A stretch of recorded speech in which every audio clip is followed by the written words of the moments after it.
यह नहीं भूला कि उसकी सारी ताकत के बावजूद अकादमी ने उसे ग्रेड 7 मार्शल आर्टिस्ट के रूप में गिना, जो ग्रेड 10 से 3 स्तर नीचे था। यहाँ तक कि फियोना भी शायद ग्रेड 8 या 9 में थी।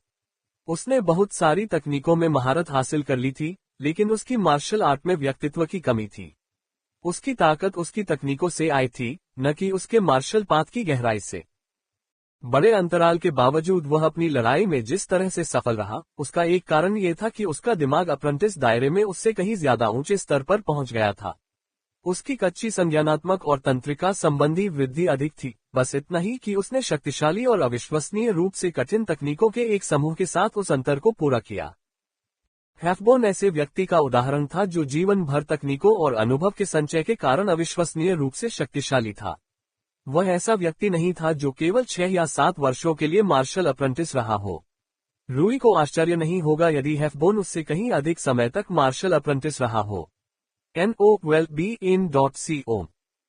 भले ही रूई एक राक्षस था जो प्रति माह 1 की दर से तकनीकों को निगल सकता था, लेकिन इतनी बड़ी उम्र और अनुभव के अंतर को इतनी आसानी से पाटना संभव नहीं था। यही कारण था कि रूई वास्तव में उससे लड़ने के लिए उत्सुक था। उसके मुखौटे के नीचे एक उत्साहित मुस्कान फूट पड़ी जब उसने हाफबोर की मार्शल आर्ट के खिलाफ अपनी फ्लोइंग वॉर्ड शैली का परीक्षण करने के विचार के बारे में सोचा। जल्द ही उनकी इच्छा पूरी हो गई और अप्रेंटिस फ्रिलिक्स हाफबोर की एक और जीत, एक उल्लेखनीय प्रदर्शन किया उसका सिलसिला खत्म होगा। बटलर ने सुरुचिपूर्ण ढंग से कहा, अगले मैच में हमारे पास लेडी नार्था फ्रियर का प्रतिनिधि फाइटर है। यह मार्शल गेम्स में अप्रेंटिस फाल्कन का पहला मैच है। वह गत चैंपियन के खिलाफ कितना अच्छा प्रदर्शन करेगा। तुरंत ही मेहमानों में दिलचस्पी की एक हल्की लहर दौड़ गई। नए लड़ाके हमेशा दिलचस्प होते हैं। रूई नीचे छोटे से अखाड़े की ओर जाने वाली सीढ़ियों से नीचे चला गया, क्योंकि उसे लगा कि बहुत सी निगाहें उस पर गिर रही हैं। तथ्य यह है कि उसने अपनी पहचान छिपाई थी, जिससे वह उनके लिए और भी रहस्यमय और रोमांचक हो गया। लेडी फ्रायर, नार्था के साथ आई महिलाओं में से एक ने उससे पूछा, उसकी पहचान क्या है? उसने सिर हिलाते हुए आह भरी, मैं यह नहीं बता सकती कि मुझे डर लग रहा है। मेरी, उस महिला ने भौहें उठाई, फिर अखाड़े की ओर देखा।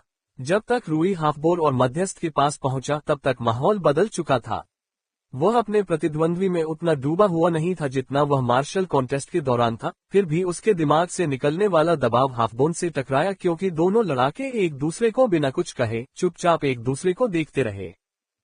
पब फ्यूचर द्वारा विज्ञापन। रूई हाफबोर पहुंचते ही रुक गया। अपना रुख अपनाओ, मध्यस्थ ने निर्देश दिया। हाफबोर ने एक बार फिर अपना अडिग रुख अपनाया। इसके बजाय रूई ने आक्रामक पैतरेबाजी पर ध्यान केंद्रित करने वाला रुख अपनाया। उसने कच्ची शक्ति पर ध्यान केंद्रित करने की कोशिश नहीं की। उसकी कच्ची शक्ति हाफबोर को चोट पहुंचाने के लिए अपर्याप्त थी। इसके बजाय पैतरेबाजी के साथ वह अपने हाफबोर की रक्षा में छेद का फायदा उठाकर स्टिंगर को उसकी आंखों या गेंदों पर गिरा सकता था। रूई को अपने अंडकोश पर हमला करने में कोई समस्या नहीं थी। मार्शल आर्टिस्ट ने जीवन धमकाने वाले मिशनों को स्वीकार करते समय सिर्फ उन पर ही नहीं बल्कि और भी बहुत कुछ दांव पर लगा दिया। इसके अलावा औषधियों की सहायता से उन्हें हुई किसी भी क्षति की भरपाई की जा सकती थी, जिससे उन्हें कोई पछतावा नहीं होता था। हालांकि हाफबोर बेवकूफ नहीं था। हालांकि यह सच था कि उसकी आंखें और गेंदें उसकी सबसे बड़ी कमजोरियां थीं, लेकिन इसे समझने के लिए किसी प्रतिभा की जरूरत नहीं थी। रूई को यह स्पष्ट था कि वह इस बात से वाकिफ था। रूई के सापेक्ष उसके हाथ और पैर की स्थिति ऐसी थी कि रूई के लिए उन दोनों जगहों पर वार करना काफी मुश्किल होता। सामान्यतः रूई की अधिक गति उसे हाफबोर के बचाव से पहले उन स्थानों पर हमला करने की अनुमति देती थी, लेकिन क्योंकि उसके हाथ और पैर उन स्थानों पर हमलों को रोकने के लिए तैनात थे। शुरू करो, मध्यस्थ ने लड़ाई शुरू कर दी। रूई ने थोड़ा इधर उधर घूमकर फिर अचानक से तेजी से दौड़कर हाफबोर को गिराने की उम्मीद में प्रवेश किया। फिर भी वह अविचलित था। पाओ पाओ पाओ। पब फ्यूचर द्वारा विज्ञापन। रूई ने वाइटल प्रेशर और आउटर कन्वर्जेंस का इस्तेमाल करते हुए उस पर कई वार किए। वोबल। रूई को लगा कि उसका संतुलन कुछ समय के लिए बिगड़ गया है, इसलिए हमले साफ साफ पुनर्निर्देशित हो गए। यह अनुभूति बल्कि विचित्र थी, लेकिन यह असुरक्षित भी महसूस हुई। रूई वास्तव में उस अवस्था में हमले करने लायक अनुवर्ती हमले नहीं कर सकता था। उसे तुरंत समझ में आ गया कि उसने हाफबोर की सक्रिय पुनर्निर्देशन रक्षा को कम करके आंका था। हाफबोर न केवल कम ऊर्जा के साथ हमलों को खुद से दूर पुनर्निर्देशित कर सकता था, बल्कि वह अनुवर्ती हमलों को फेंकने की कठिनाई को भी बढ़ा सकता था। रूई के लिए इसका मतलब ये था कि उसके खिलाफ हमलों का निरंतर प्रवाह बनाए रखना भी बहुत मुश्किल था। टस्क, रूई ने एक सेकंड के लिए पीछे हटते हुए कहा, अपनी दिशा फिर से हासिल की। वह फिर से आगे बढ़ा और एक जोरदार हमला किया। हाफबोर ने अपना गार्ड ब्लॉक करने के लिए स्थानांतरित कर दिया। अभी तक पूश, यह एक छल था। रूई ने घूमकर, झुककर हाफबोर के झुके हुए स्थान पर एक छोटा प्रहार किया। पाव, हाफबोर ने हमला करने से पहले अपने शरीर को थोड़ा सा हिलाया, जिससे हमला उसके श्रोणी की हड्डी पर लगा। रूई तुरंत पीछे हट गया। सामान्यतः जब लोग हमलों से बचना चाहते थे तो वे अपने पूरे शरीर को हमले से दूर रखने की कोशिश करते थे, अन्यथा बचने का कोई मतलब नहीं था। हालांकि हाफबोर के लिए यह वास्तव में मामला नहीं था। उसे अपने पूरे शरीर को रास्ते से हटाने की जरूरत नहीं थी, उसे केवल अपने कमजोर हिस्सों को रास्ते से हटाने की जरूरत थी, और यह काफी अच्छा था। उसका शरीर इतना मजबूत था कि जब तक वह अपने शरीर के सबसे कमजोर हिस्सों को रास्ते से हटाता, तब तक उसे कोई चिंता नहीं होती थी। रूई के हमले मूलतः उसे कहीं भी हो सकते थे। वह तब तक पीछे नहीं हटता था जब तक उसकी आंखों और कमर को निशाना नहीं बनाया जाता था, और क्योंकि वे अन्य स्थानों की तुलना में छोटे थे, इसलिए हमलों से बचने के लिए उसे अपने शरीर को सीमित सीमा तक ही स्थानांतरित करना पड़ता था। इससे उसके लिए अन्य लोगों की तुलना में बचना कहीं अधिक आसान हो गया। इसके बावजूद रूई को किसी न किसी तरह से महत्वपूर्ण हमला करने का रास्ता खोजना होगा। को उनके आदान प्रदान के माध्यम से हाफबोर की दुर्जयता के बारे में अधिक गहन समझ मिली। वह आदमी शायद सबसे अच्छा रक्षा उन्मुख मार्शल आर्टिस्ट था जिसे उसने देखा था। अर्जुन भी मजबूत था, लेकिन उसकी मार्शल आर्ट ज्यादातर निष्क्रिय थी, क्योंकि उसका मार्शल पथ शरीर की कंडीशनिंग था। रूई का मानना था कि हाफबोर जैसी संतुलित रक्षापंक्ति से निपटना सबसे कठिन था। फिर भी इस लड़ाई के बारे में एक अच्छी बात यह थी कि रूई जितना चाहे उतना आक्रामक हो सकता था। हाफबोर की आक्रामक और जवाबी आक्रामक पहल रूई के लिए उतनी खतरनाक नहीं थी। ज्यादातर मामलों में वह रूई पर एक साफ हमला करने के लिए बहुत धीमा था, और अगर वह ऐसा नहीं भी करता तो भी उसका आक्रामक होना प्रभावशाली नहीं था। ये कमजोर भी नहीं था। रूई शून्य क्षति के साथ इसका सामना नहीं कर सकता था, लेकिन इससे पहले कि क्षति वास्तव में रूई को बाधित कर सके, वास्तव में इसमें बहुत समय लगेगा। इस प्रकार रूई ने अपनी चाल को अधिकतम करने के लिए पेडल को और अधिक जोर से मारना शुरू कर दिया। हाफबोर लगातार तनाव में आ गया क्योंकि रूई के सभी हमलों को पुनर्निर्देशित करना अधिक से अधिक कठिन होता जा रहा था। उसने अपने पुनर्निर्देशन की तुलना में अपनी निष्क्रिय रक्षा, अपनी कंडीशनिंग पर अधिक भरोसा करना शुरू कर दिया। हालांकि पुनर्निर्देशन शारीरिक रूप से थका देने वाला नहीं था, लेकिन यह मानसिक रूप से थका देने वाला था। हालांकि हाफबोर इसमें अच्छा था, लेकिन स्ट्राइक को सही तरीके से पुनर्निर्देशित करने के लिए बल लगाने के लिए सही समय और स्थान का अनुमान लगाना मुश्किल था। यह विशेष रूप से तेज गति के लिए सच था, जैसे कि रूई प्रदर्शित कर रहा था। ये वह अनुकूलित शैली थी जिसे रूई ने वॉइड एल्गोरिदम के साथ बनाया था। पाव पाव पाव, रूई ने कई शक्तिशाली हमले किए जिन्हें हाफबोर ने आसानी से पलट दिया। अचानक रूई ने उसकी कमर पर हमला किया। हाफबोर ने अपना सिर हिलाया। अभी तक पूश, यह एक छलावा था। अब प्यू पब फ्यूचर द्वारा विज्ञापन। उसके दाहिने पैर का अंगूठा हवा में उछल रहा था। हाफबोर ने मुंह बनाया जब पैर का अंगूठा उसकी दाहिनी आंख में घुस गया और वह अंधा हो गया। मेहमानों में आश्चर्य की लहर दौड़ गई। रूई पीछे हट गया जबकि हाफबोर ने उसकी खून बह रही आंख को सहलाया। वह अपने होश में आने की कोशिश कर रहा था, क्योंकि वह सदमे की हल्की स्थिति में पहुंच गया था। उसने लात आते हुए भी नहीं देखा था। उसने दर्द को महसूस किया इससे पहले कि उसे एहसास होता। रूई समय पर पलक झपकने का इंतजार कर रहा था। पलक झपकाने की तकनीक में समस्या ये थी कि रूई के पास इस बात पर कोई नियंत्रण नहीं था कि वे कब होंगी। इसके अलावा हाफबोर बहुत सावधान था। उसकी आंखें और कमर हमेशा सतर्क रहती थी। रूई को ब्लिंक प्लस स्टिंगर संयोजन को सफलतापूर्वक अंजाम देने के लिए थोड़ी किस्मत की जरूरत थी। उसे हाफबोर के गार्ड को हटाने की जरूरत थी और साथ ही एक ब्लिंक होने की भी उम्मीद थी जिसका इस्तेमाल वह अपने महत्वपूर्ण अंगों पर स्टिंगर लगाने के लिए कर सकता था। रूई के लिए सबसे अच्छी बात यह थी कि वह केवल अवसरों का सृजन कर सके जिसका वह फायदा उठा सके और समय पर उन्हें भुनाने की उम्मीद कर सके। इसमें कुछ समय लगा, लेकिन आखिरकार यह हो गया और रूई ने मौके का फायदा उठाकर हाफबोर को गंभीर चोट पहुंचाने में कोई संकोच नहीं किया। ब्लिंक द्वारा अचानक पकड़े जाने के बावजूद हाफबोर चोट की गंभीरता को कम करने में कामयाब रहे। फिर भी उनकी आधी दृष्टि प्रभावी रूप से चली गई थी, इसलिए उनके पास ज्यादा छूट नहीं थी। रूई ने उनकी सक्रिय रक्षा को भी कमजोर करने में कामयाबी हासिल कर ली थी, क्योंकि उनकी नाजुक पुनर्निर्देशन के लिए धारणा आवश्यक थी। इसके बाद एक तरफा वर्चस्व देखने को मिला। रूई ने अपने बनाए ब्लाइंड स्पॉट का दुरुपयोग करते हुए हाफबोर पर शक्तिशाली हमले किए। एक तरफ से दृष्टि चली जाने के बाद रूई कुछ और बार स्टिंगर लगाने में सफल रहा। पब फ्यूचर द्वारा विज्ञापन। अंततः हाफबोर का पतन हो गया। और क्या चौंकाने वाला नतीजा है। बटलर चिल्लाया। प्रशिक्षु फाल्कन मार्शल गेम्स का नया चैंपियन है। अतिथियों की ओर से तालियां गूंज उठी। गंभीरता से नार्था के आसपास की महिलाओं में से एक ने कहा, वह कौन है? वह जवान दिखता है। मुझे यकीन है कि वह इस मुखौटे के अंदर वाकई बहुत आकर्षक है। एक और ने कहा, बधाई हो लेडी फ्रियर, ऐसा लगता है कि आपने एक बड़ी मछली पकड़ ली है। मेरी। नार्था मुस्कुराए। ऐसा लगता है कि मुझे वाकई एक अच्छा मिला है। जब मेहमान मजाक कर रहे थे, रूई खुद को लड़ाई के बारे में सोचने से रोक नहीं पाया। उसे असहज महसूस हो रहा था कि हाफबोर के साथ लड़ाई में उसके पास कितने कम विकल्प थे। स्टिंगर को एक तुरुप का पत्ता माना जाता था, लेकिन ये जीत के लिए उसका एकमात्र रास्ता बन गया था। ये पहली बार नहीं था। मार्शल कॉन्टेस्ट में भी यही हुआ था। इसके बिना वह इयान को नहीं हरा पाता और इसके बिना वह फियोना को चोट पहुंचा पाता। यहां तक कि प्रारंभिक प्रतियोगिता में उसके कुछ सबसे कठिन मुकाबलों में भी, उनमें से कई में उसे जीतने के लिए स्टिंगर की जरूरत थी।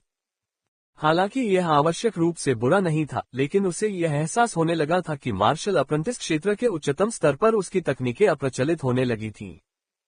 कई बार उन्होंने स्टिंगर तकनीक को अपनी अनुकूलित लड़ाई शैली में शामिल करने का फैसला किया, न कि इसलिए कि यह काम के लिए सबसे अच्छी तकनीक थी, बल्कि इसलिए कि यह उनके पास सबसे अच्छी तकनीक थी। अगर उनके पास उच्च स्तरीय तकनीकों का अधिक विविध सेट होता, तो उन्हें स्टिंगर पर इतना अधिक निर्भर होने के लिए मजबूर नहीं होना पड़ता। यही बात ब्लिंक के बारे में भी कही जा सकती है। अप्रेंटिस दायरे के सबसे ऊंचे पायदान पर ब्लिंक अब अपने आप में काफी नहीं था।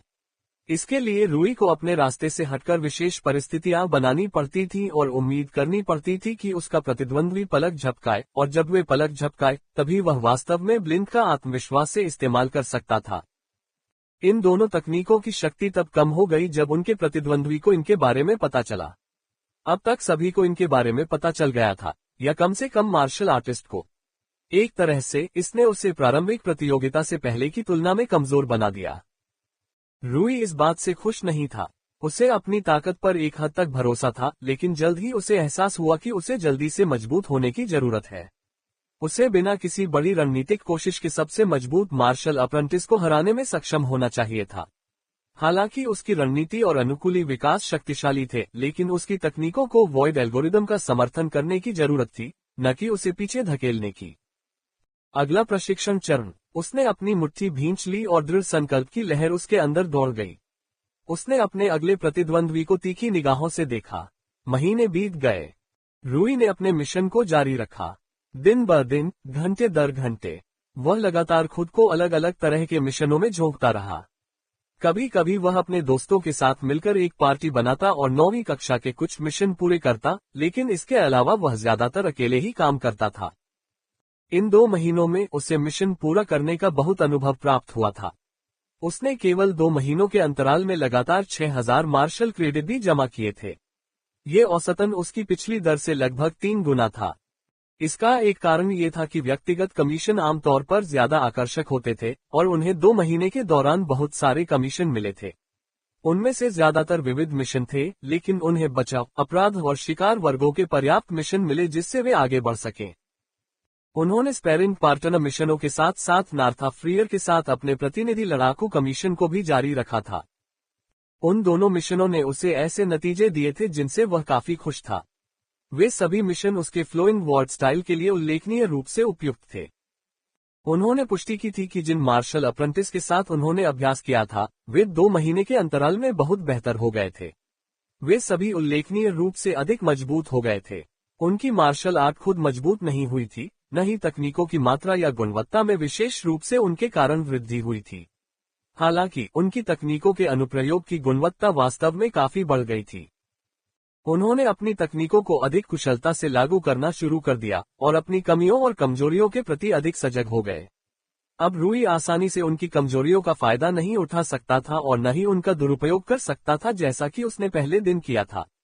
बेशक उसने ब्लिंक और स्टिंगर के बिना भी उन्हें हरा दिया, हालांकि 60 दिनों के अंत तक उसे अपने ट्रम्प कार्ड को छोड़कर काफी गंभीरता से लड़ने की जरूरत थी। यह कोई मामूली बढ़ावा नहीं था, खासकर 2 महीने की अवधि में। आमतौर पर इस तरह के बढ़ावा के लिए वर्षों के अनुभव की आवश्यकता होती है। फिर भी रूई ने पुष्टि की थी कि फ्लोइंग वॉर्ड स्टाइल इस प्रक्रिया को काफी कम करने में सक्षम था। उन्हें बहुत संदेह था कि प्रशिक्षण के किसी अन्य रूप से संभवतः दक्षता और प्रभावशीलता में इतनी भारी वृद्धि हो सकती है। शायद मार्शल यूनियन उसे टक्कर दे सकता है अगर उसने गूढ़ तकनीक में बहुत निवेश किया हो, हालांकि इस तरह के प्रयास की कठिनाई और लागत निश्चित रूप से खगोलीय होगी। बदले में वह इसे बिना किसी विशेष लागत के कर सकता था। बेशक उन्होंने इसे अपने मुख्य करियर में बदलने का इरादा नहीं किया था, बिल्कुल नहीं। हालांकि 2 जन्मों के श्रम का फल इस तरह के अप्रत्याशित वरदान में देखना अच्छा था। शायद वह इस तरह के कमीशन स्वीकार करने की आवृत्ति को कम कर सकते थे, लेकिन फिर भी इसे कभी कभार करते रह सकते थे क्योंकि इससे उन्हें मान्यता मिलती थी। इस बात की कोई चिंता नहीं थी कि वह ऐसा नहीं कर पाएगा। उसके स्पैरिंग प्रशिक्षण की प्रभावशीलता किसी की नजर में नहीं आई। उसे 2 महीने के अंतराल में कई स्पैरिंग पार्टनर कमीशन मिले थे। ऐसा नहीं है कि उसने कोई कमीशन स्वीकार किया था, बेशक 3 महीने पहले से ही उसे आगे बढ़ा रहे थे, लेकिन इन सभी कमीशनों को प्राप्त करने से उसे कई तरह के विकल्प चुनने की सुविधा मिली। उनका प्रतिनिधि लड़ाकू आयोग और भी बेहतर हो गया था। 2 महीने बाद वह अभी भी गत विजेता था। उसे कई बार नए असाधारण रूप से शक्तिशाली मार्शल अप्रेंटिस द्वारा उसके सिंहासन से हटा दिया गया था। मार्शल अप्रेंटिस उससे कहीं अधिक उम्र के थे, जिनके पास बहुत अधिक अनुभव और संचय था। हालांकि वह हमेशा उन्हें पीछे धकेलने और अंततः अपना स्थान वापस लेने में कामयाब रहा। फ्लोइंग वॉर्ड स्टाइल और वॉइड एल्गोरिदम उनके पास जितना अधिक डेटा था उतना ही अधिक प्रभावी था। हालांकि इसके लिए उसे आमतौर पर कुछ प्रयास करने पड़ते थे और तब भी ये काफी करीब था। इसके अलावा इसका मतलब यह नहीं था कि वे उसे फिर कभी नहीं हरा सकते थे। ऐसे कई लोग थे जो उसके अनुकूली विकास के बाद भी जीतने के लिए पर्याप्त मजबूत थे। ये अधिक शारीरिकता, अधिक संख्या में तकनीकों और अनुभव वाले मार्शल आर्टिस्ट थे। इसके अलावा मार्शल गेम्स में पिछले 2 महीनों की लड़ाई में रूई को वास्तव में अपनी सीमाओं का एहसास होने लगा था। ब्लिंक, स्टिंगर और फैंटम सटेप अब उन सभी लोगों को अच्छी तरह से पता थे जो उससे लड़ने आए थे। लड़ाई में इन तकनीकों को लागू करना बहुत कठिन हो गया था। उन्हें जिस तरह से वह चाहता था उसे लागू करने के लिए उसे बहुत अधिक प्रयास करने की आवश्यकता थी, और यह केवल कठिन और कठिन होता जा रहा था। न केवल ये कठिन हो गया था, बल्कि यह वास्तव में खतरनाक भी हो गया था। लोगों ने बेहद सावधान रहना सीख लिया था, लेकिन जाल बिछाना और उन दोनों तकनीकों के लिए तैयार रहना भी सीख लिया था। हालांकि ज्यादातर मार्शल आर्टिस्ट उतने बुद्धिमान, रणनीतिक और सामरिक नहीं थे जितने कि वह था, लेकिन वे मूर्ख भी नहीं थे। एक बार जब ब्लिंक काफी हद तक आम ज्ञान बन गया तो कुछ बुनियादी भविष्यवाणी और कुछ शक्तिशाली हमलों के साथ जाल बिछाना और जानबूझकर पलक झपकाना आम बात हो गई। इससे ब्लिंक का जोखिम और भी बढ़ गया। स्टिंगर अभी भी एक खतरा था, लेकिन उसे अभी भी सावधान रहने की जरूरत थी। एक बार उसका घुटना टूट गया था क्योंकि किसी ने स्टिंगर को रोकने की भविष्यवाणी की थी और तैयारी की थी। तब से वह बेहद सतर्क हो गया था। उसने नई तकनीकों के लिए पर्याप्त से अधिक क्रेडिट जमा कर लिए थे, वह बस और अधिक अनुभव प्राप्त करने के लिए आगे बढ़ता रहा। तकनीक जितनी ही महत्वपूर्ण थी, अनुभव। हालांकि वह 2 महीने तक मिशन में लगे रहने के बाद संतुष्ट हो गया था। उसने अपने विश्व दृष्टिकोण को व्यापक बनाया था और मार्शल दुनिया के बारे में अपनी समझ को समृद्ध किया था। अब समय आ गया था कि वह अपने मार्शल पथ पर एक कदम आगे बढ़ाए। उसे लगा कि अगर उसने इसे और आगे टाला तो उसकी मार्शल आर्ट रुक जाएगी। वह खुद को एक लंबी ट्रेनिंग अवधि में डुबोना चाहता था, जहां वह स्क्वायर उम्मीदवार बनने की दिशा में एक कदम आगे बढ़ा। वह अपने लिए तय किए गए नए लक्ष्यों को नहीं भूला था, जिस पर उसे तुरंत ध्यान केंद्रित करना था, स्क्वायर उम्मीदवार बनना और अंततः मार्शल स्क्वायर बनना। समय आ गया है। वह अप्रेंटिस लाइब्रेरी के बड़े दरवाजे के सामने रुका और सोचा।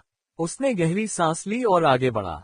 ऐसा नहीं था कि रूई ने इस बारे में नहीं सोचा था कि वह किस प्रकार की तकनीक खरीदना चाहता था। बात बस इतनी थी कि हर बार जब वह पुस्तकालय में वापस आता तो चुनाव करना कठिन होता जाता था।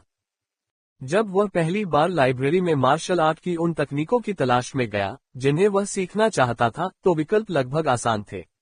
हालांकि एक बार जब उसने अपनी बुनियादी जरूरतें पूरी कर ली तो यह अनुकूलन का मामला बन गया, जो बहुत कठिन था।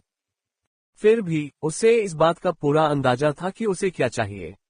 उसे अपने आधारभूत मापदंडों जैसे कि आक्रमण, बचाव और पैंतरेबाजी को कुछ हद तक बढ़ाने की जरूरत थी। उसके बाद उसे अपने उच्च स्तरीय समाधानों की विविधता बढ़ाने की जरूरत थी। उसे अपने ट्रम्प कार्ड में भी एक ऑलराउंडर बनने की जरूरत थी। सबसे पहले क्योंकि यह उसके मार्शल पाथ का हिस्सा था। दूसरे, स्टिंगर के समान एक और तकनीक सीखने का कोई मतलब नहीं था, वह जल्दी ही उसी समस्या में फंस जाएगा। स्टिंगर और ब्लिंक के लिए लोगों द्वारा खोजे गए मौजूदा समाधान समान तकनीकों पर जल्दी से लागू होंगे। हालांकि यदि उसके पास कोई अलग समाधान होता तो वह मौजूदा समाधानों और युक्तियों का शिकार होने से बच सकता था। आगामी प्रशिक्षण चरण का एक और महत्वपूर्ण लक्ष्य वॉइड एल्गोरिदम की खामियों को ठीक करना था। पहला था इसे लागू करना मुश्किल होना और दूसरा था इसे गया कि मार्शल आर्ट के अनुकूल बनाना। सच कहूं तो रूई ने पहले से ही संभावित समाधानों के बारे में सोच लिया था। ये संभव था कि ऐसी मानसिक तकनीकें हों जो इस प्रक्रिया में सहायता कर सकती हों, और वह इसे सत्यापित करना चाहता था। मानसिक तकनीकें जो वॉइड एल्गोरिथम का उपयोग करके आवश्यक प्रसंस्करण में उसकी सहायता कर सकती थीं। ये संभावित रूप से वॉइड एल्गोरिथम की कठिनाई की समस्या को हल कर सकता है, या कम से कम इसे कुछ हद तक कम कर सकता है। जहां तक इसे गया में मौजूद मार्शल आर्ट के अनुकूल बनाने की बात है, तो ये थोड़ा जटिल था। हालांकि अपनी मार्शल आर्ट तकनीकों और समाधानों में विविधता लाने से यह समस्या हल हो जानी चाहिए। मार्शल प्रतियोगिता और यहां तक कि प्रारंभिक प्रतियोगिता ने उन्हें इस दुनिया में मौजूद मार्शल आर्ट के क्षेत्रों की विविधता दिखाई थी। उन्होंने मार्शल आर्ट तकनीकों के आधार के रूप में जहर, गर्मी, ध्वनि, तंत्रिकाएं, शॉकवेव, घर्षण, शराब आदि को देखा था।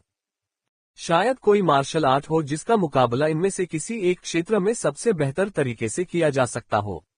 उस स्थिति में रूई उस मार्शल आर्ट का मुकाबला करने के लिए केवल तभी प्रभावी रूप से अनुकूलन कर पाएगी जब उसके पास उस क्षेत्र में तकनीकें होंगी। और यह मानते हुए कि ऐसा कोई क्षेत्र नहीं है जिसमें कोई कमजोरी न हो, ऑलराउंडर को छोड़कर, तो सैद्धांतिक रूप से ऐसा कोई मार्शल आर्ट नहीं होना चाहिए जिसे रूई अनुकूलित न कर पाए। इन सभी विचारों को अपने दिमाग में रखते हुए वह पुस्तकालय में चला गया। सबसे पहले बुनियादी बातें। उन्होंने सोचा, चलिए उन तकनीकों को चुनना शुरू करते हैं जो मेरे बुनियादी युद्ध मापदंडों को बढ़ाती हैं: आक्रमण, रक्षा और चालबाजी। Aids bye pub future. सच तो यह है कि उसके पास पहले से ही यह विचार था कि वह क्या चुनना चाहता है। यद्यपि वह इयान नेपोम्नियाची के व्यक्तित्व और चरित्र को नापसंद करते थे, लेकिन उन्हें यह भी स्वीकार करना पड़ा कि वह इयान की मार्शल आर्ट तकनीकों, अर्थात श्वास तकनीकों के प्रति अत्यधिक आकर्षित थे। उनके पास एक बुनियादी सांस लेने की तकनीक थी जिसने उनकी सहन शक्ति में सुधार किया, हेलिकल ब्रीदिंग। हालांकि इयान की मार्शल आर्ट एक अलग ही स्तर पर थी। मार्शल कॉन्टेस्ट में उन्होंने जो आग, बिजली और पृथ्वी की सांस लेने की तकनीक का इस्तेमाल किया था, वे अविश्वसनीय रूप से मजबूत थी। हालांकि वे सिर्फ ताकतवर ही नहीं थे, वे वास्तव में रूई की जरूरतों को अविश्वसनीय रूप से उच्च स्तर तक पूरा करते थे। अग्नि, बिजली और पृथ्वी श्वास तकनीक क्रमशः शक्ति, गति और स्थायित्व को बढ़ाती है। इयान ने उन सभी में महारत हासिल कर ली थी और किसी भी समय किसी भी तकनीक के बीच स्विच कर सकता था। इसके अलावा वह एक साथ कई तकनीकों का उपयोग भी कर सकता था, भले ही आंशिक रूप से। इसका मतलब ये था कि वह अपनी शारीरिक मापदंडों को अपनी जरूरतों के हिसाब से प्रभावी ढंग से नियंत्रित और अनुकूलित कर सकता था।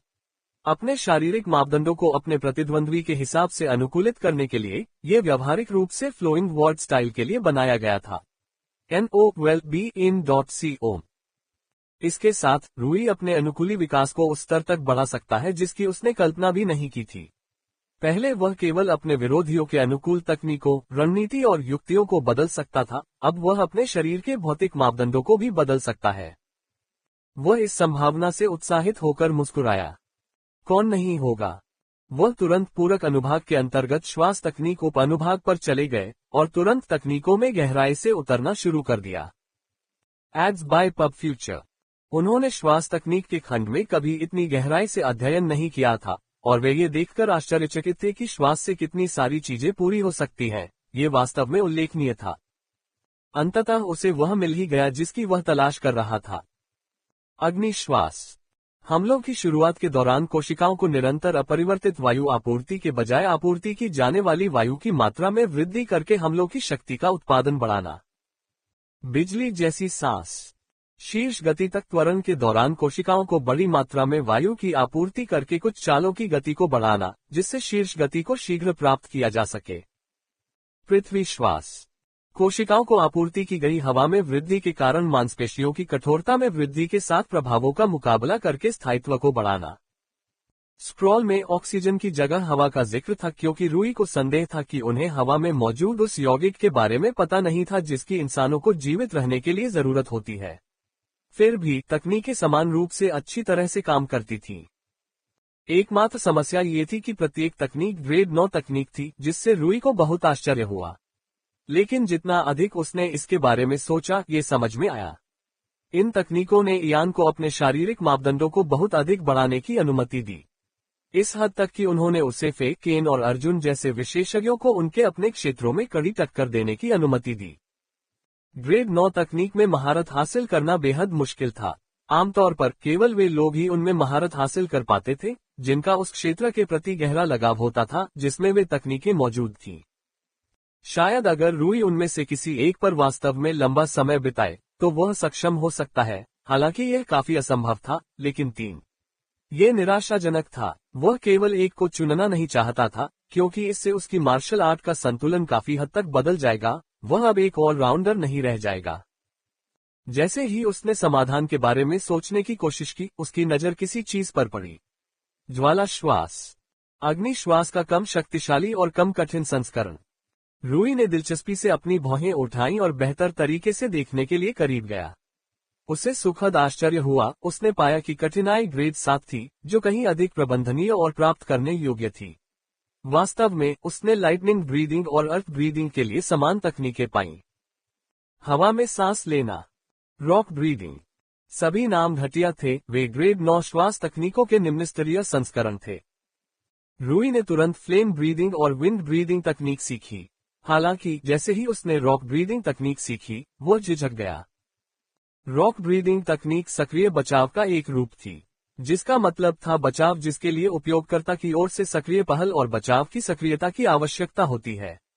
ये निष्क्रिय बचाव से अलग था, जो उपयोगकर्ता द्वारा किए गए किसी भी कार्य की परवाह किए बिना मौजूद था, जैसे कि शरीर की कंडीशनिंग। रूई इस तकनीक को चुनने में अनिच्छुक था क्योंकि उसके पास पहले से ही 3 सक्रिय रक्षा तकनीकें थीं: अक्यूट एज, इलास्टिक शिफ्ट और इनर डाइवर्जेंस। उसके पास एक भी निष्क्रिय रक्षात्मक तकनीक नहीं थी। यह एक समस्या थी क्योंकि उसने निष्क्रिय रक्षात्मक तकनीकों की उपयोगिता और यहां तक की आवश्यकता भी सीख ली थी। निष्क्रिय रक्षा कम नहीं होती अगर वह समय पर गलती करता, क्योंकि वे बारहमासी थे। इसने उसे सक्रिय बचाव की तुलना में अधिक छूट दी। बेशक इसका मतलब यह नहीं था कि निष्क्रिय बचाव सक्रिय बचाव से बेहतर थे, बिल्कुल नहीं। ऐसे कई परिदृश्य थे जहां सक्रिय बचाव निष्क्रिय बचाव से कहीं बेहतर थे। अर्जुन एरिगेसी पहले ही दौर में हार गए थे क्योंकि उनके पास सर्विल के कंपन का मुकाबला करने के लिए कोई सक्रिय बचाव नहीं था, जबकि रूई ने सक्रिय उपायों से सर्विल को हरा दिया। ये सब परिस्थितियों पर निर्भर करता था और रूई उन परिस्थितियों को खत्म करना चाहता था जहां उसकी मार्शल आर्ट पूरी तरह से अपर्याप्त थी। उसने अपना सिर हिलाया और रॉक ब्रीदिंग स्क्रॉल से अपनी नजर हटा ली। शायद अगली बार। जहां तक निष्क्रिय बचाव की बात है, वह पहले से ही जानता था कि उसे क्या चाहिए। वह जल्दी से रक्षात्मक अनुभाग की ओर बढ़ गया और एक उपयुक्त रक्षात्मक कंडीशनिंग प्रशिक्षण तकनीक की तलाश शुरू कर दी। वहां बहुत सारी तकनीकें थीं, प्रत्येक अलग अलग उद्देश्यों के लिए। हालांकि वह कुछ अधिक सामान्य की तलाश में था, और उसे जल्द ही यह मिल गया। अधिक पुनर्रचना। एक कंडीशनिंग तकनीक जो आमतौर पर सभी प्रकार की क्षति के लिए मांस की स्थायित्व और कठोरता को बढ़ाती है, जिसमें कुंद बल छेदन, गर्मी और लोचदार तनाव शामिल है। जहां तक तकनीक की क्षमता और कठिनाई की बात है, तो ये 7वीं श्रेणी की तकनीक थी। उसने सिर हिलाया, ये वास्तव में उसके उद्देश्यों के अनुकूल था। इसके साथ उसकी युद्ध क्षमता उसके ट्रम्प कार्ड के बिना ही प्रशिक्षु क्षेत्र के उच्च स्तर तक पहुंच जाएगी।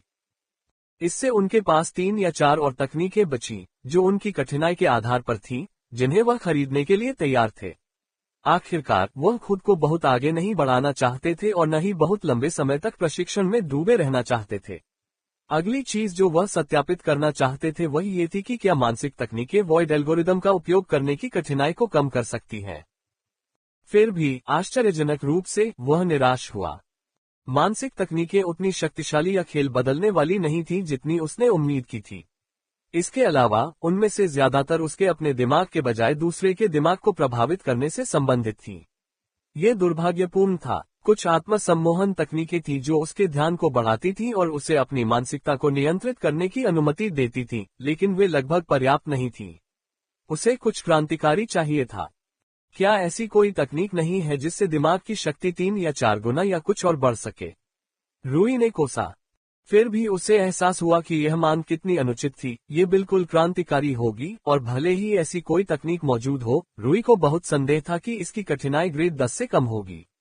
मस्तिष्क को इस तरह का बढ़ावा अप्रेंटिस दायरे में मिली सफलता से मस्तिष्क को मिलने वाले तंत्रिका संवर्धन से बहुत दूर नहीं था, ये बस बहुत अधिक शक्तिशाली था।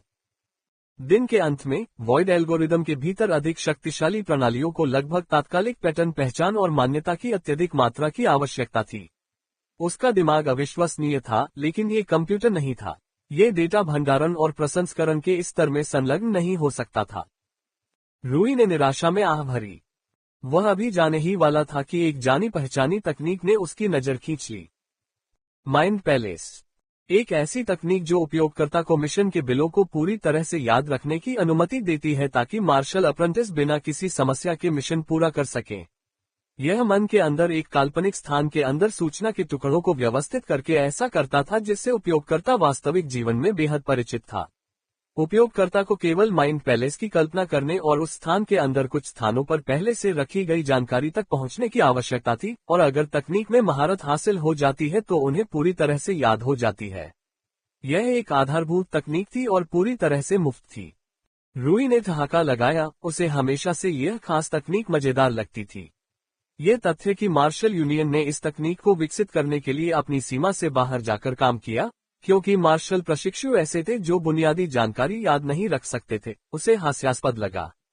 वह कल्पना कर सकता था कि मार्शल यूनियन के मार्शल काउंसिलर एक बजट बिल ड्राफ्ट पारित कर रहे थे, जिसमें विशेष रूप से एक महत्वपूर्ण बजट एक ऐसी तकनीक के लिए आवंटित किया गया था जो याददाश्त में सुधार करती है। उसे ऐसी किसी तकनीक की आवश्यकता नहीं थी।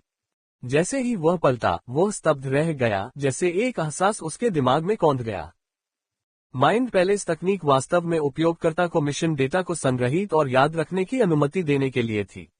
लेकिन क्या होगा यदि वह इसका उपयोग अन्य डेटा को संग्रहित और याद रखने के लिए करे? क्या होगा यदि मिशन बिल डेटा के स्थान पर उन्होंने पैटर्न पहचान डेटा की विशाल मात्रा को याद करने के लिए माइंड पैलेस तकनीक का उपयोग किया, जो कि वॉइड एल्गोरिथम के उच्च स्तरों का उपयोग करने के लिए आवश्यक था, जिसे वे पहले उपयोग करने में असमर्थ थे। आखिरकार इसका उपयोग न कर पाने का सबसे बड़ा कारण ये था कि वह युद्ध के दौरान इतनी बड़ी मात्रा में जानकारी को पूरी तरह से संग्रहित करने में सक्षम नहीं था। रूई धीरे धीरे मुड़ा और उसने तकनीक की स्क्रॉल को आश्चर्य और लालच से भरी आंखों से देखा। ये सोचकर कि जिस तकनीक को उसने सबसे ज्यादा बदनाम किया था, शायद वही तकनीक उसे इस मुश्किल से बचा सकती थी।